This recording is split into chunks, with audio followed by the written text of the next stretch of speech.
Hey guys, welcome back. I bet it was hard getting up this morning, wasn't it? Because it was at our house. Anyways, guess what? We're in the final stretch. We can do this, people. Let me get started because I know you're like, let me just tell me what we got to do. So, if you look over on the right hand side, the agenda for the week is posted over here. Today, we're going to talk about selfies, my very favorite thing, not in the whole entire world.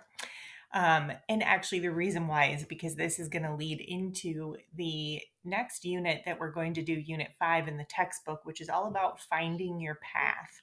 And it's all about how the years that you're in now, your teenage years, really prepare you for adulthood. So we're going to start with a selfie today to kick off that unit. You'll see what I mean in a minute.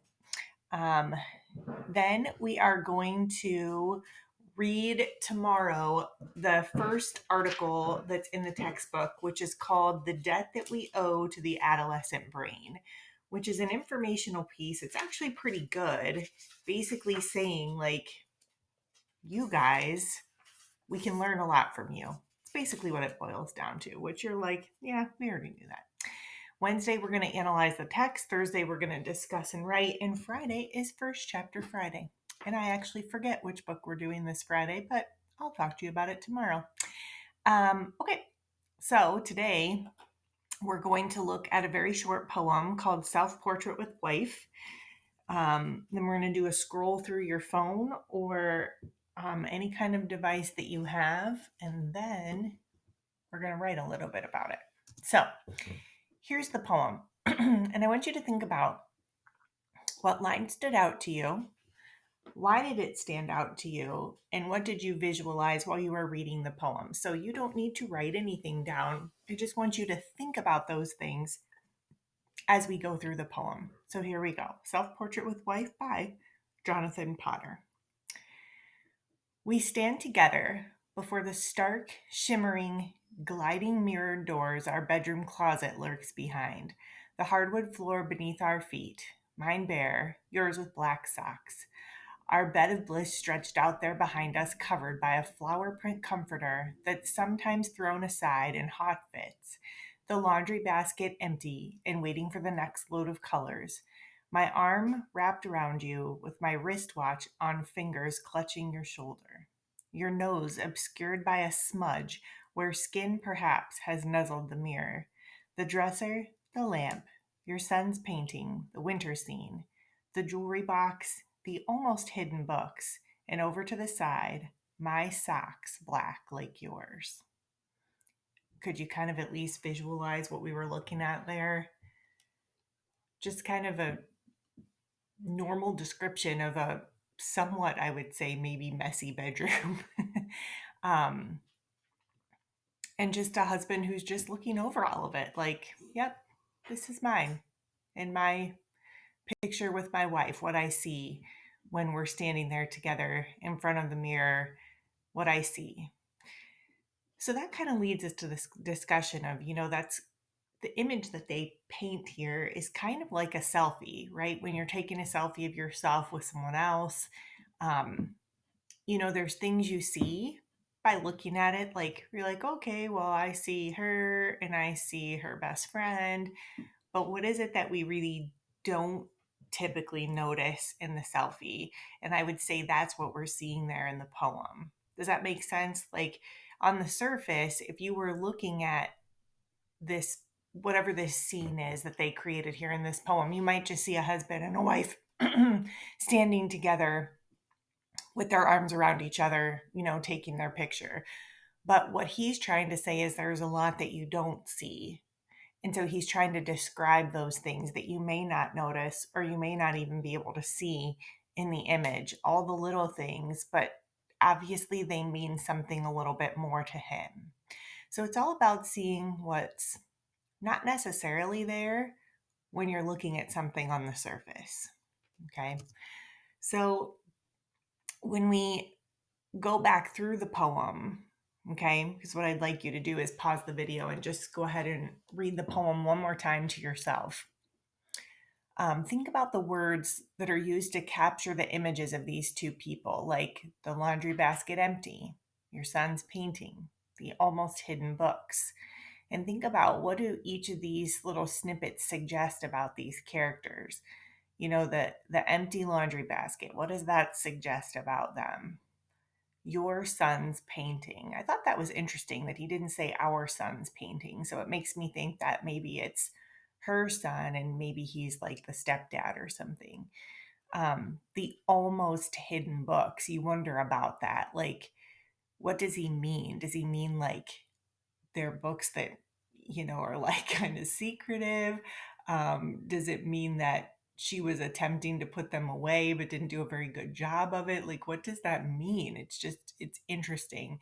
Even the part that talks about your nose obscured by a smudge where skin has perhaps nuzzled the mirror.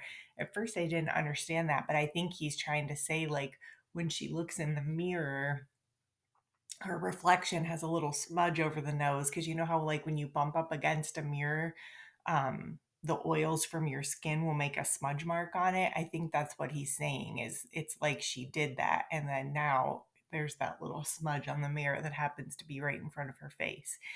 So just kind of thinking about, what do these snippets suggest about the characters is really kind of interesting to think about when you look at some of the images that he creates in the poem. So here's what I'd like for you to do. And for those of you that don't have a phone, okay, um, I'd like you to try and find a photograph of you with somebody else if you can. And if you're not able to do that, please send me a message and we'll figure something else out. Okay. So, for those of you that have a phone, I'd like you to scroll through and find a self portrait, which is where the word selfie came from. Self portrait, selfie, right? With another person. Um, then I want you to think about what we just talked about. What would somebody see if they looked at that picture? Like, oh, there's a guy with his girlfriend or whatever it might be. What would they see? But then also, what do we not see? What actually is in that picture, in that selfie, that we may not see or may not know about just by looking at the selfie? Okay. So there's some suggestions on there of things that you could think about. But what would be the secret that you could let us in on from that selfie that you have? Okay. So let me show you exactly what I mean. There's a doc that I have attached that looks like this. It's called Self Portrait. And it says insert a copy of your selfie with a friend here. So you're just going to insert it like literally right here. You're just going to do insert image. And then you can either get it from your computer, your drive, your photos. You can take one with your camera and use that, whatever. Okay. And really, you guys, a friend, think about it. A friend can be anyone. A friend could be your dog. A friend could be your cat. A friend could be your parent. A friend could be your brother. A friend could be your best friend. A friend could be your girlfriend, your boyfriend, whatever it might be. Just anybody, your grandpa. It doesn't have to actually be a quote unquote friend. Okay. So you're going to insert your image there. And then this is the part that you're going to write in. It says, on the surface, this photo shows whatever. But what you don't see is the story behind this photo. What you don't see is this. Now, I know that probably doesn't make a whole lot of sense, so I went ahead and did an example for you. Just so you know, I hate selfies more than anything in the world. So the fact that I have included a selfie here is saying a lot. Okay. So here's insert a copy of your selfie with a friend. So I inserted this photo of myself with my son Jack that I took of us. And I'll show you what I wrote. So it says, what is this thing? I want it to go away. Okay. So there we are. Okay, there we are. And here's what I said. On the surface, this photo shows, and here's what I wrote, a black and white photo of me and Jack, right? That's what anybody would see when they look at this. Like, oh, there's Mrs. Johnson and her son Jack. Yes, correct. And it's black and white. Yes, that's what everybody sees. Okay. But what you don't see is the story behind the photo. What you don't see is, so you look at this picture, you see a mother and her son, they're smiling, whatever, looking at the camera in black and white. But there's a lot that you don't see in this picture. Okay, so here's what I said about it. What you don't see is the tears that I was desperately trying to hold back. This was both of our last days at Overlook. I was ending almost 10 years of teaching at a building that I loved, with coworkers that I loved, in a classroom that I loved, with students that I loved. In addition, I was ending almost 8 years of having one or both of my sons in the same building as me. I was a hot mess of tears and emotion. Also, what you don't see is the excitement and fear from Jack. This picture marked his last day of elementary school, the school that he had attended from preschool to fourth grade, 6 years of his young life. He was excited to move to CAS, but he was also scared of what it would be like. Even though you see both of us smiling, what you don't see is all of the emotions that existed in these seemingly happy and content people. So, do you see what I mean? Like, there's more to an image than what we see. There's a reason that you took it, right? And the reason that I took this is because I wanted to remember this last day that we had together at Overlook. And I did. I cried that entire day. It was awful. I was a hot mess. I pulled myself together to take this picture and then went right back to crying. And I'm not really a crier, so that kind of tells you a lot. But anyway, so that's what I want you to do. So you're going to insert your selfie here, and then you're going to explain what we would see, what anybody would see in that photo. It's two people standing together, whatever. But what do we not see? Okay, that's what I want you to do next. So you're just going to fill this out, and you are going to turn it in, and that's it for your assignment today. Alrighty. And I look forward to seeing you guys tomorrow live in class. All right. Have a great day, guys. Glad to see you back.